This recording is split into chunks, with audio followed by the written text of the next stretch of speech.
Good morning. Coming to you from Banff, Alberta, Canada. Absolutely stunning location. There's hiking trails, and we even have pressed coffee in our room. French press. It's delicious. I have decaf because I get a little jittery from full-on caffeine, and I'm here to relax. Know what I'm saying? Just putting on a little light makeup. So last night's events, we checked in at 4 and we met in the Kaguli room where the executive chef came to meet us. His name is Sergio. He's from Mexico. So I felt like I was at home, you know, with my,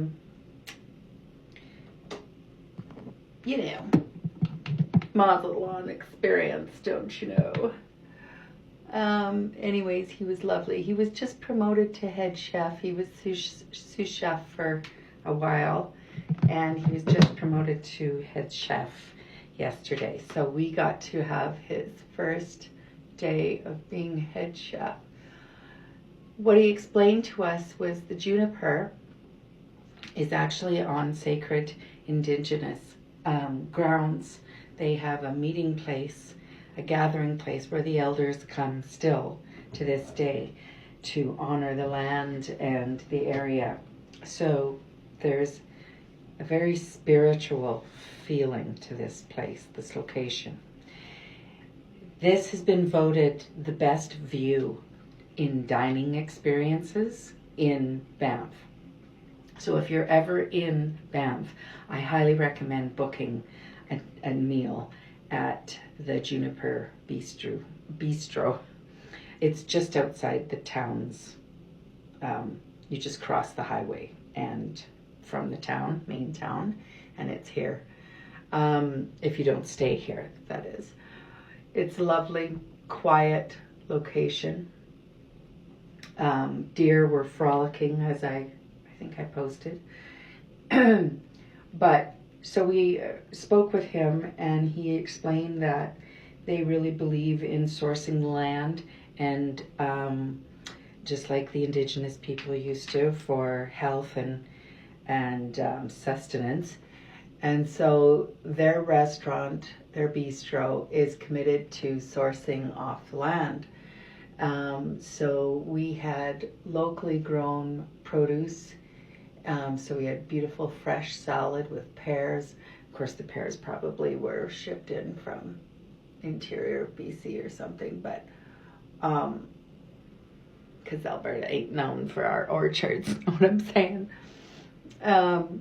Anyways, so we had a pear salad to start with, a pear vinaigrette, and then we had locally branched beef steak, and it was all served family style, and creamy mashed potatoes with incredible seasoning.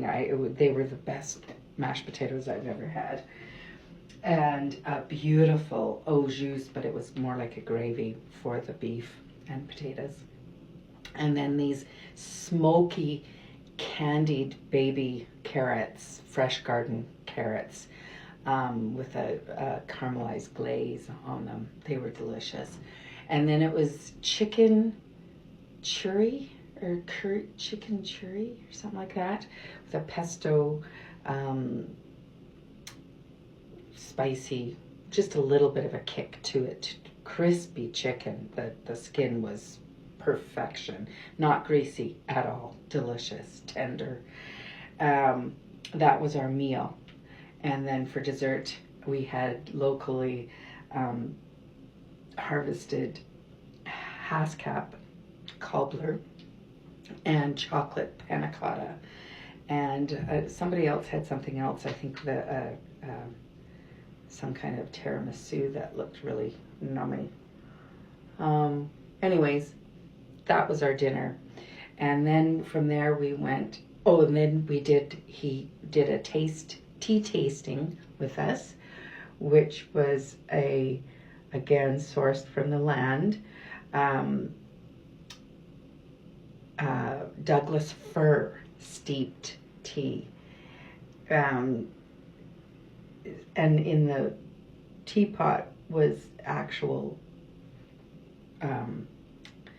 branches, leaves from the Douglas fir, steeping in there with locally sourced honey.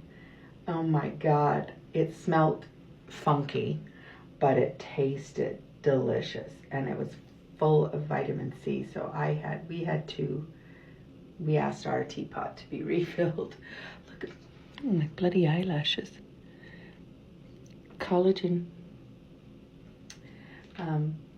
63 years old, and I've got very long eyelashes. And they started falling out and getting quite... Collagen, I highly recommend it if you're not on it. Get on it. So I did have a little fridge in here. It was hidden. It was hidden in the dresser. I didn't see it in there. It looks like an old dresser. There's a little mini fridge in there. So that's where my collagen and my trim is in. So anyways, after that we had a beautiful, I think they called it yin yoga.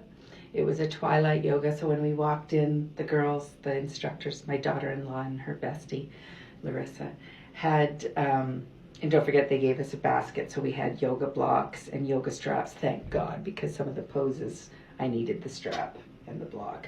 I'm old. I'm the oldest one here, of course, by about 20 years. But that's okay. You know, I bring a different dynamic to the group. Anyways, so we went down there and they had the room all lit up and dim with candlelight and beautiful soothing music and a little heater. The owner of the hotel brought in this little space heater for us, which we probably didn't need, but they like the yoga room to be a little warmer than normal. And they provided us with these little socks, little fluffy socks in our basket. So yeah, I'm going to do this on my deck every morning. And it was so relaxing and soothing, and I had a really good sleep last night. And today I have tarot card reading and she's going to do some body work on me. We have some free time, so I don't want to spend too much time doing that. I do want to get out and do a walk. I'm a little nervous. You know how I feel about bears, but they've got bear spray for us at the front desk. So the yoga session was awesome. And then this morning we're meeting for tea and crumpets type thing in the Kaguli room.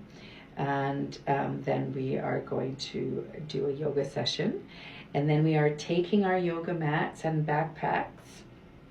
And they're providing, a local bakery is providing lunch for us. I think I'm having ham and cheese on a croissant. And we're doing that off a local trail that is just behind the hotel here. And it's a pretty high traffic trail, supposedly, so hopefully no bears will follow us with our lunch. And then our yoga mats, and we're doing a little bit of yoga poses outside. And it's a cleansing yoga today. And then, well, we have a whole itinerary, don't you know? And then we have some free time. So I might go into Banff after my tarot reading, if there's time, because I love my little Tamra, but she's very keen on what she does, and she's very thorough. So I don't want it to go too long, but yeah. So today we have, I better hustle up here. Outdoor vinyasa flow is the yoga that we're going to be doing outside, and journaling, and then tarot reading, and then dinner, and then we have a fire ceremony tonight. So and they provide s'mores with homemade marshmallows. So yay, that's my yoga day today. Peace out, everybody.